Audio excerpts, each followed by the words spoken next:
नमस्कार, India voice देख रहे हैं आप और मैं हूं आपके साथ शिवम दुबे। इंडिया वॉइस के खास कार्यक्रम देवभूमि समाचार में आप सबका स्वागत है। बुलेटिन की शुरुआत करेंगे। मुख्यमंत्री पुष्कर सिंह धामी ने नई दिल्ली में केंद्रीय मंत्री मनोहर लाल से शिष्टाचार भेंट की। केंद्रीय मंत्री आवास और शहरी मामले और केंद्रीय मंत्री ऊर्जा के दायित्व का कार्यभार ग्रहण किए जाने पर बधाई और शुभकामनाएं दी।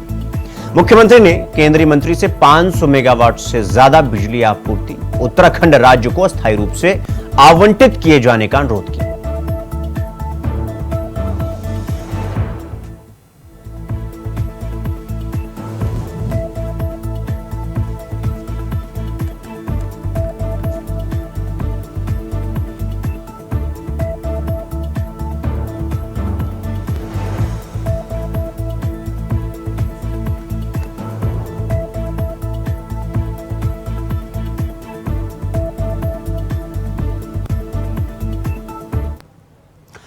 तो मुख्यमंत्री पुष्कर सिंह धामी दिल्ली दौरे पर हैं, जहां पर मुख्यमंत्री धामी ने लगातार केंद्रीय मंत्रियों से मुलाकात कर राज्य के विकास के लिए जरूरी विषयों पर बातचीत कर राज्य को सौगात देने की कोशिश कर रहे हैं। आपको बता दें कि मुख्यमंत्री पुष्कर सिंह धामी ने दिल्ली दौरे के दौरान प्रधानमंत्री नरेंद्र मोदी, गृह मंत्री अमित शाह और आधा दर्जन से ज्यादा केंद्रीय मंत्रियों से मुलाकात की और राज्य के विकास से जुड़ी परियोजनाओं पर बातचीत कर विकास में सहयोग देने की मांग की। साथ ही मुख्यमंत्री पुष्कर सिंह धामी ने प्रधानमंत्री मोदी से राज्य हित में लंबित जल विद्युत परियोजनाओं के निर्माण के लिए अनुमानित और अनुमति दिए जाने की मांग की। साथ ही मानस खंड मंदिर माला मिशन के लिए 1000 करोड़ की सहायता प्रदान करने का अनुरोध किया और उत्तराखंड में प्रस्तावित 3 टनल परियोजनाओं के काम शुरू कराने का अनुरोध किया। साथ ही मुख्यमंत्री पुष्कर सिंह धामी ने केंद्रीय गृह मंत्री से आपदा मोचन निधि के पुनर्निर्माण के लिए धनराशि बढ़ाने की मांग की और केंद्रीय रक्षा मंत्री राजनाथ सिंह से नैनीताल में पार्किंग सुविधा के लिए जमीन सरकार को देने का अनुरोध किया। तो ये 5 तस्वीरें हम आपको दिखा रहे हैं, जहां पर प्रधानमंत्री, राष्ट्रीय अध्यक्ष जगत प्रसाद नड्डा यानी जेपी नड्डा से लेकर प्रधानमंत्री नरेंद्र मोदी और केंद्रीय मंत्री मनोहर लाल से लेकर ये 5 तस्वीरें हम आपको दिखा रहे हैं, जहां पर मुख्यमंत्री लगातार अलग अलग मंत्रियों से मिलकर राज्य की परियोजनाओं को विकास देने की कोशिश में लगे हुए हैं। इस खबर पर हमारे साथ हमारे सहयोगी अभय कैंतुरा हमारे साथ जुड़ गए हैं देहरादून से। अभय, जिस तरीके से मुख्यमंत्री लगातार प्रधानमंत्री से लेकर के केंद्रीय मंत्रियों से मिलकर राज्य की परियोजनाओं को सौगात देने की कोशिश कर रहे हैं, राज्य में बेहतरी कैसे आ सके इसका लगातार प्रयास कर रहे हैं। अभय जी बिल्कुल, ये कह सकते हैं कि मुख्यमंत्री पुष्कर सिंह धामी दिल्ली दौरे के दौरान जब भी केंद्रीय मंत्रियों से मुलाकात यहां पर कर रहे हैं, चाहे प्रधानमंत्री नरेंद्र मोदी हो, गृह मंत्री अमित शाह हो या केंद्रीय मंत्री हो, उन सभी से राज्य के जो विषय हैं, खासतौर पर विकास से जुड़े हुए जो विषय हैं, उन विषयों पर बातचीत यहाँ पर कर रहे हैं। राज्य के लिए जो जरूरी जो चीजें हैं, उन चीजों पर राज्य केंद्र सरकार से मदद की मांग यहाँ पर कर रहे हैं। केंद्र सरकार से जो पूर्व में जो आश्वासन मिले हैं, उन आश्वासनों पर खरा उतरने की मांग यहाँ पर कर रहे हैं, ताकि उत्तराखंड राज्य विकास के पथ पर अग्रसर यहाँ पर हो सके।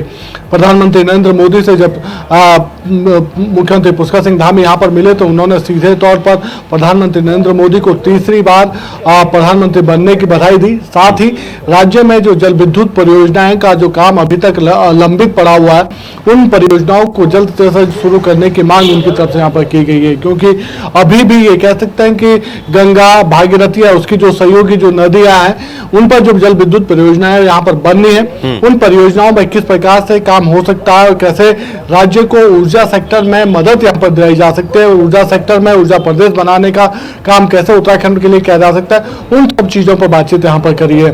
साथ ही उत्तराखंड राज्य में कह सकते हैं कि प्राकृतिक आपदाएं आती रहती हैं, ऐसे में जो प्रभावित जो लोग होते हैं उनके पुनर्निर्माण की जो रास्ते हैं, उस रास्ते को और शिथिलीकरण यानी और सरल करने का काम मुख्यमंत्री की तरफ से यहाँ पर किया गया है। गृह मंत्री अमित शाह से आपदा मोचन निधि में जो पुनर्निर्माण के जो काम होते हैं, उनकी जो धनराशि है, उस राशि को बढ़ाने की मांग यहाँ पर की गई है।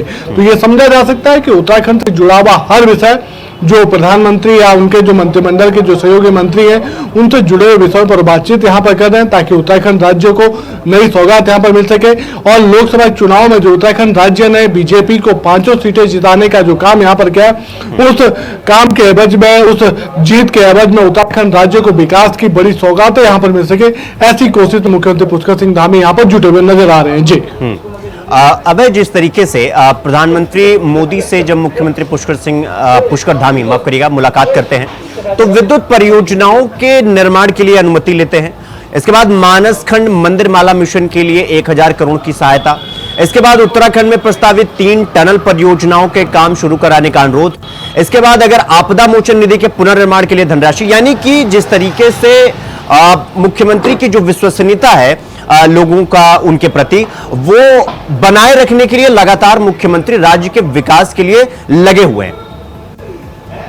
देखिए, सबसे बड़ी बात यह कि मुख्यमंत्री पुष्कर सिंह धामी जानते हैं कि उत्तराखंड राज्य में विकास के कामों को किस प्रकार से आगे बढ़ाया जा सकता है, केंद्र का सहयोग किस प्रकार से यहाँ पर लिया जा सकता है, उसको लेकर लगातार वो कोशिशरत है, प्रयासरत है कि केंद्र के जो आश्वासन हैं, जो पूर्व में दिए गए हैं, केंद्र के मंत्रियों से जो विकास की जो परियोजना उनके विभागों से लंबित है, उन परियोजनाओं को जल्द से जल्द शुरू किया जा सके, उसको लेकर वो वहां पर दिल्ली में मौजूद है, लगातार बातचीत वहां पर कर रहे हैं। जब भी किसी केंद्रीय मंत्री से मुख्यमंत्री पुष्कर सिंह धामी मिल रहे हैं तो राज्य से जुड़े हुए जो विषय हैं उनके मंत्रालय के, उन मंत्रालयों पर विकास के कामों को आगे बढ़ाने की अनुमति यहाँ पर ले रहे हैं, कोशिश कर रहे हैं कि केंद्र की सहायता से जो परियोजना उत्तराखंड में संचालित होती है वो परियोजनाएं जल्द से जल्द समय में पूरा हो सके, उन परियोजनाओं की अनुमति यहाँ पर मिल सके और उत्तराखंड राज्य विकास के पथ पर अग्रसर हो सके। क्योंकि उत्तराखंड में ये कह सकते हैं कि धामी सरकार ने एक नया लक्ष्य यहाँ पर निर्धारित करा है, 2025 तक उत्तराखंड राज्य को देश विकसित राज्यों की श्रेणी में शुमार करना है। तो उसके लिए जरूरी है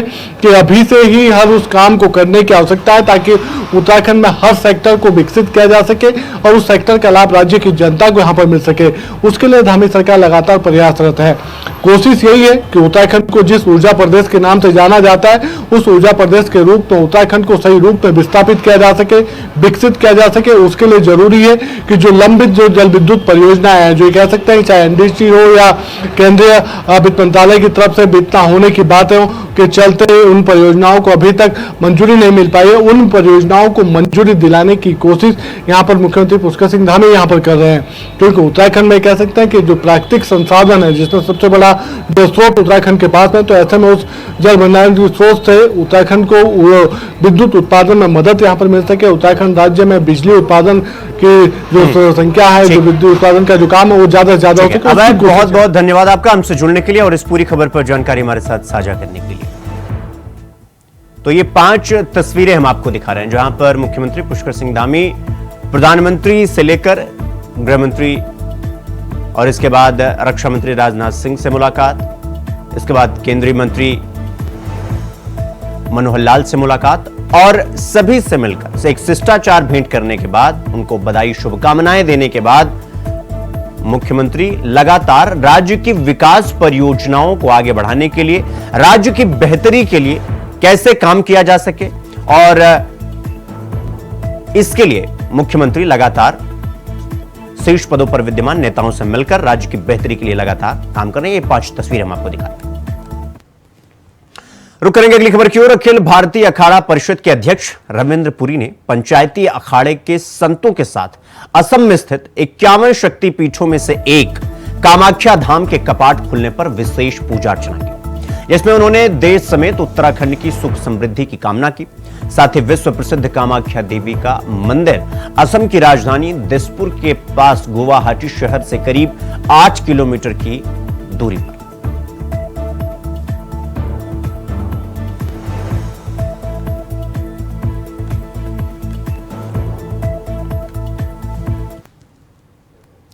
अगली खबर देहरादून से है, जहां अवैध अतिक्रमण पर नगर निगम और एमडीडीए की कार्रवाई चल रही है, जिस पर भाजपा के विधायक और वरिष्ठ नेता विनोद चमोली ने हाईकोर्ट को सुझाव दिया। उन्होंने यह कहा कि जो अतिक्रमण हुआ उसमें हाईकोर्ट को यह भी दिशा निर्देश देने चाहिए कि उन अधिकारों के खिलाफ भी कार्रवाई की जाए जिनकी संरक्षण में जमीन पर कब्जा।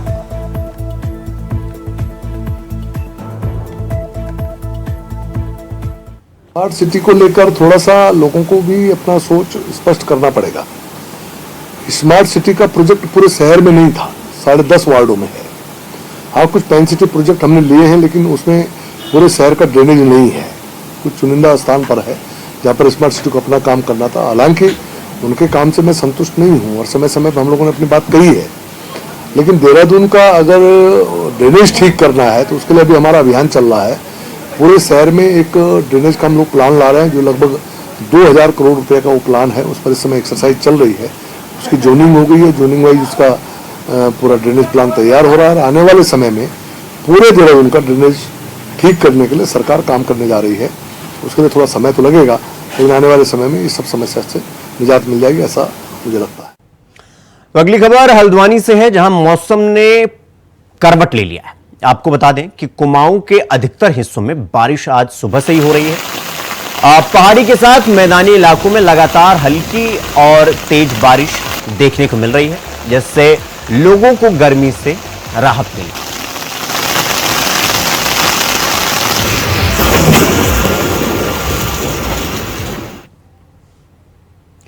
अगली खबर देहरादून से है, जहां प्रदूषण नियंत्रण रखने के लिए पर्यावरण प्रदूषण नियंत्रण बोर्ड ने एक नई पहल की शुरुआत की है, जिसमें एनएसएस और समाजसेवी संस्थाओं के माध्यम से ऐसे पेड़ों को लगाने के लिए जागरूकता लाई जा रही है जो वायु प्रदूषण करने वाली गैसों को नियंत्रित कर सके। जिसको लेकर प्रदूषण नियंत्रण बोर्ड के सदस्य सचिव डॉक्टर मधुकर धकाते ने कहा कि यह सच है कि एक सर्वे की रिपोर्ट पे गाड़ियों के बढ़ने से पर्यावरण प्रदूषण बढ़ने लगा है, जिससे ग्लेशियर को भी खतरा होने लगा है। इसलिए उत्तराखंड में ऐसे सभी बड़े शहरों में एयर पॉल्यूशन को कंट्रोल करने के लिए कहा गया है।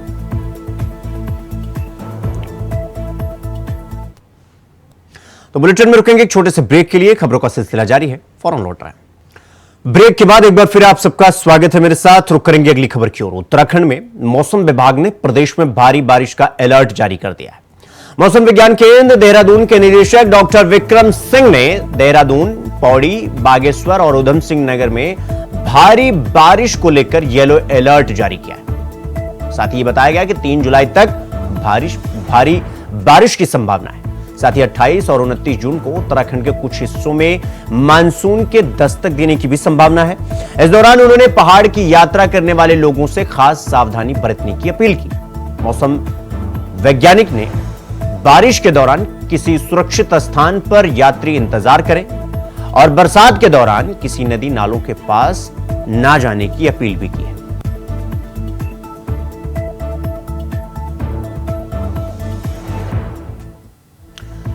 तो मौसम देहरादून में परिवर्तित हो गया है, बदल गया है और 28 से 29 जून को मानसून दस्तक देगा, यानी भारी बारिश की संभावना है। साथ ही मौसम विभाग ने अलर्ट जारी करते हुए गाइडलाइन भी जारी की। किसी पेड़ के नीचे ना खड़े हो, नालों के पास जाकर खड़े ना हो और ऐसी जगहों पर जाने से बचें, क्योंकि मानसून अब आने वाला है और ऐसे में 28 से 29 जून तारीख मौसम विभाग ने मुकर्रर की है जब मानसून आ सकता है।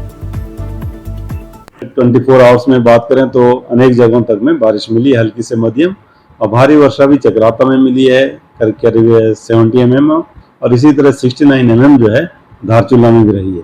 तो ठीक है, रेनफॉल एक्टिविटी अब शुरू हो गई है प्रदेश में अगर देखा जाए। और आज भी मैं बात करूं तो ज्यादातर जगहों में आपको बारिश मिलेगी। जहां तक भारी वर्षा की बात है तो उसमें चाहे देहरादून है, इसी तरह जो है नैनीताल है, और अंदर के डिस्ट्रिक्ट में बात करें तो पिथौरागढ़ और बागेश्वर, तो इनमें रखा गया कि एकाध दुका जगहों में भारी वर्षा मिलेगी और जो हल्की से मध्यम बारिश है वो तो ज्यादातर जगहों में देखने को मिलेगी। साथ में जो इंटेंस स्पेल है वो भी कहीं कहीं पर आप देखेंगे कि वो भी चीजें देखने को मिलेगी। अगली खबर देहरादून से है, जहां कारागार में 2 विचाराधीन कैदियों के मरने पर कांग्रेस ने सवाल खड़े किए हैं, जिसको लेकर कांग्रेस की मुख्य प्रवक्ता गरिमा दसौनी ने यह कहा कि जो कैदी मरे हैं उनमें एक कैदी वह भी था जो किडनी चोर रैकेट का सदस्य रहा है, और किडनी चोर रैकेट उत्तराखंड में बड़ा चर्चित आपराधिक मामला रहा है। साथ में उन्होंने यह भी कहा कि ऐसे में अगर उसकी मौत की गहन जांच की जाए तो कई राज खुलकर बाहर आएंगे, क्योंकि कांग्रेस को आशंका है बड़े रसूखदार लोगों ने अपने नाम बचाने के लिए उसे यानी कैदी को रास्ते से हटाने का काम किया है। नहीं, मुझे ऐसा लगता है कि अगर इसकी गहन छानबीन की जाए तो जरूर कुछ ना कुछ गड़बड़ झाला मिलेगा, क्योंकि अगर वो डॉक्टर मुंह खोल देता तो फिर बड़े बड़े लोगों तक उसके तार जुड़े हुए मिलते, क्योंकि किडनी चोरी का हमें सबको पता है कि एक नेक्सस था, एक बड़ा नेक्सस था। कहीं ना कहीं तार जो है बड़े रसूखदार लोगों से भी इसके जोड़कर देखे जा रहे थे। प्रदेश के कई और अस्पताल और कई और डॉक्टर्स की गर्दन नप सकती थी। तो ऐसे में मुझे अंदेशा है कि कहीं कुछ गलत डॉक्टर के साथ ना हुआ हो, ये एक प्राकृतिक मौत ना होकर, एक स्वाभाविक मौत ना होकर कुछ ना कुछ गड़बड़ इसमें प्रतीत हो। तो मानसून सीजन और आपदाओं को देखते हुए राज्य के आपदा प्रबंधन विभाग ने निर्देश दिए हैं। आपको बता दें कि राज्य में स्थित सभी बांध परियोजनाओं को 1 सप्ताह के भीतर अलार्म सिस्टम लगाने और उसका कंट्रोल आपदा प्रबंधन को देने के निर्देश दिए। आपदा सचिव डॉक्टर रंजीत कुमार सिन्हा ने यह कहा कि सभी अर्ली वार्निंग सिस्टम इसलिए लगाए जा रहे हैं ताकि आपदा की घड़ी में लोगों को अलर्ट किया जा सके। साथ ही यह कहा कि आगामी 6 जुलाई को प्रदेश में सभी बांध परियोजनाओं में अलार्म सिस्टम का मॉक ड्रिल भी किया जाएगा।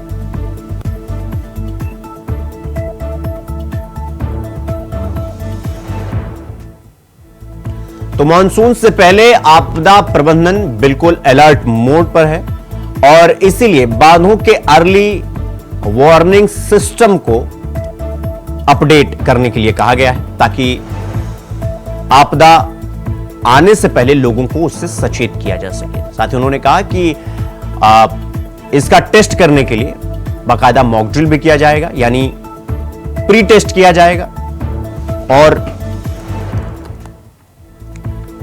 मॉक ड्रिल करके तैयारियों को परखेंगे ताकि किसी भी आपदा में लोगों को समय से पहले अलर्ट किया जाए।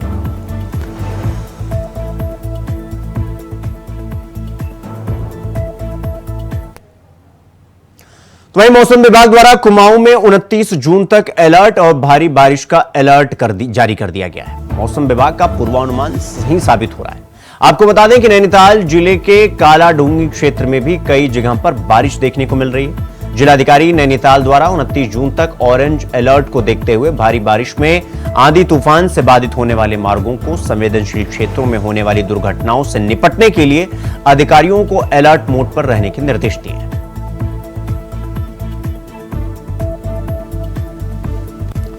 तो प्रदेश में बारिश को लेकर अलर्ट जारी कर दिया गया है क्योंकि मौसम विभाग के अनुसार 28 से 29 जून तक मानसून आ सकता है। इसको लेकर जिलाधिकारी प्रदेश में बारिश को लेकर किसी प्रकार की समस्या ना हो, यातायात बाधित ना हो, इसके लिए पहले से ही अधिकारियों को अलर्ट मोड पर रखा गया है।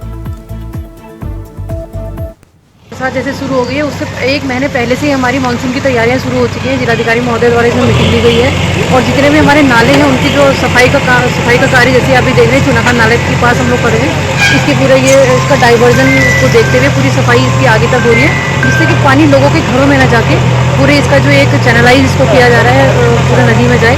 इसके अलावा हमारे और भी जो आगे नाले हैं उनका भी हमारे द्वारा सर्वे किया जा रहा है कि उनमें कहीं कूड़ा तो नहीं फंसा है, पेड़ तो नहीं फंसे हैं, ताकि उसका कहीं फ्लो तो नहीं रुका हुआ है। ये हम लोग पूरे अभी नालों का हम लोग सर्वे। रुक करेंगे अगली खबर की ओर। पौड़ी जनपद वासियों को स्वरोजगार से जोड़ने के लिए डीएम पौड़ी ने वीरचंद्र सिंह गढ़वाली पर्यटन स्वरोजगार योजना और दीनदयाल उपाध्याय गृह आवास होमस्टे योजना की बैठक ली। इसके साथ ही उन्होंने संबंधित अधिकारियों को निर्देशित किया कि स्वरोजगार के लिए आ रहे आवेदनों की जांच कर उन्हें योजना से लाभ दिलवाएं, जिससे समय पर योजना का वे लाभ उठा सकें। उन्होंने आवेदकों से स्वरोजगार योजना में होम स्टे और वाहन के व्यवसायिक और कार्यक्षेत्र के बारे में भी पूरी जानकारी दी। डीएम ने आवेदकों को कहा कि समय पर बैंकों में अपने दस्तावेज जमा करें, जिससे बैंक को ऋण देने में आसानी होगी।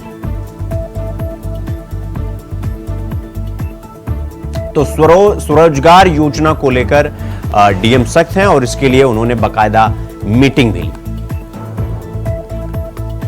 जहां पर मान्यवर मैं राठ क्षेत्र से आता हूं। मेरा जो है जनपद पौड़ी गढ़वाल के विकासखंड पाबो के अंतर्गत जो भरसार विश्वविद्यालय के निकटस्थ जो है स्थान नौठा बाजार है, वहां पर एक्चुअल में के ऊपर फॉरेस्ट है। इधर से जो है जिला मुख्यालय से 48 किलोमीटर पर जो है वो स्टेशन है, और वहां से जो है थैलीसैंड जो पड़ता है वो भी 42 किलोमीटर पड़ता है, उसका मध्यांतर केंद्र है। तो एक्चुअल में बीच में कहीं भी रुकने का साधन नहीं है मेरे पास। कभी कभी पहले भी यहाँ पर मैंने मेरे पास लॉज था वैसे, तो कोरोना काल के बाद मैंने बंद कर दिया था।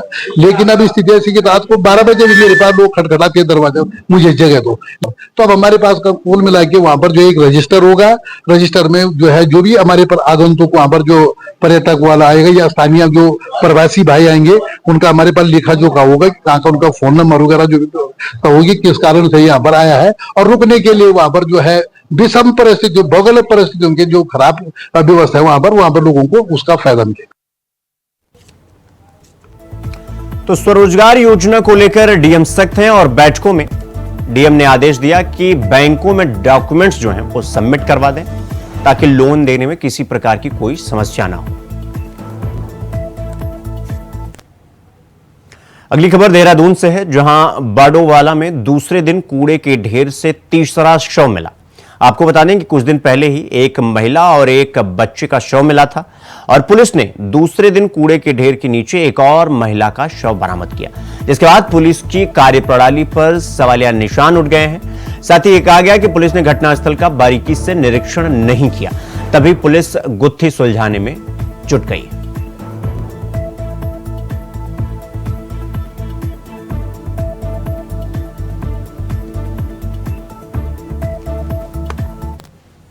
तो देवभूमि समाचार में फिलहाल अभी के लिए बस इतना ही। देश और दुनिया की तमाम खबरों को देखने के लिए देखते रहिए इंडिया वॉइस। नमस्कार।